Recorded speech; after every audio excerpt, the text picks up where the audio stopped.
Breaking news ఇవాల్టి నుంచి Telangana assembly సమావేశాలు ప్రారంభం కానున్నాయి. ఉదయం 10:30 సమావేశాలు ప్రారంభమవుతున్నాయి. 4-5 రోజుల పాటు నిర్వహించే అవకాశాలున్నాయి. సభలో వ్యవహరించాల్సిన తీరుపై అధికార కాంగ్రెస్తో పాటు ప్రతిపక్ష బీఆర్ఎస్, బీజేపీ వ్యూహ ప్రతివ్యూహాలతో సిద్ధమయ్యాయి.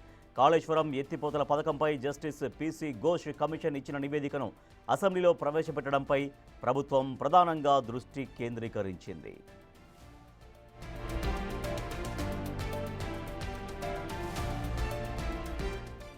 కాళేశ్వరం కమిషన్ నివేదికపై ప్రత్యేక చర్చ చేపట్టనుంది. మాజీ ముఖ్యమంత్రి కేసీఆర్ గత బీఆర్ఎస్ ప్రభుత్వాన్ని లక్ష్యంగా చేసుకుని విమర్శల దాడికి అధికార పార్టీ సిద్ధమవుతోంది. ప్రత్యేక దర్యాప్తు బృందం ఏర్పాటు దిశగా ప్రభుత్వం కసరత్తు చేస్తోంది.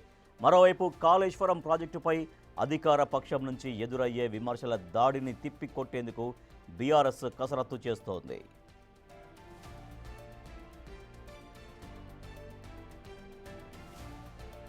పవర్ పాయింట్ ప్రజెంటేషన్ ద్వారా ప్రాజెక్టు గురించి పూర్తిగా వివరించేందుకు అవకాశం ఇవ్వాలని పట్టుబట్టనుంది బీఆర్ఎస్.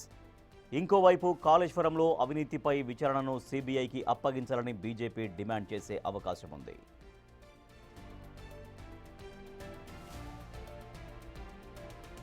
పార్టీకి అప్పుడే వణుకు మొదలైనట్టుంది.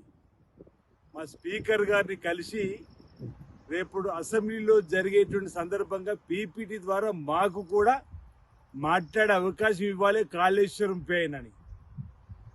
ఇప్పటికే మీ ప్రభుత్వ హయాంలో కేసీఆర్ గారే కర్మ, కర్త, ఇంజనీరు, కాంట్రాక్టర్గా అన్ని రకాలుగా అసెంబ్లీలో పీపీటీ ద్వారా పవర్ పాయింట్ ప్రజెంటేషన్ ద్వారా కాళేశ్వరం నుంచి గొప్పలు చెప్తే ఏమైందో అంటున్నా.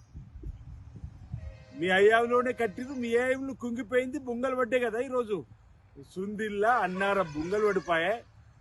ఈరోజు మేడిగడ్డ కుంగిపోయినటువంటి సందర్భం. ఆ రోజు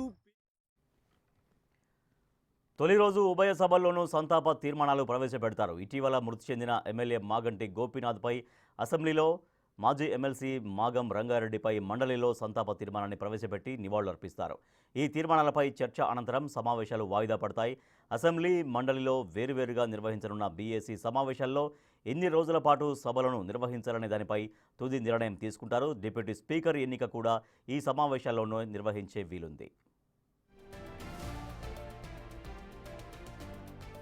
అసెంబ్లీ సమావేశం తొలి రోజు వాయిదా అనంతరం ఇక్కడే కమిటీ హాల్లో మధ్యాహ్నం సీఎం రేవంత్ రెడ్డి అధ్యక్షతన రాష్ట్ర మంత్రివర్గం సమావేశం కానుంది. ఇందులో ప్రధానంగా గత ప్రభుత్వం స్థానిక సంస్థల్లో రిజర్వేషన్ల పరిమితిని 50% మించకుండా బిల్లు తీసుకొచ్చి ఉండడంతో ఆ బిల్లును సవరిస్తూ కేబినెట్ తీర్మానం చేయనున్నట్లు తెలిసింది.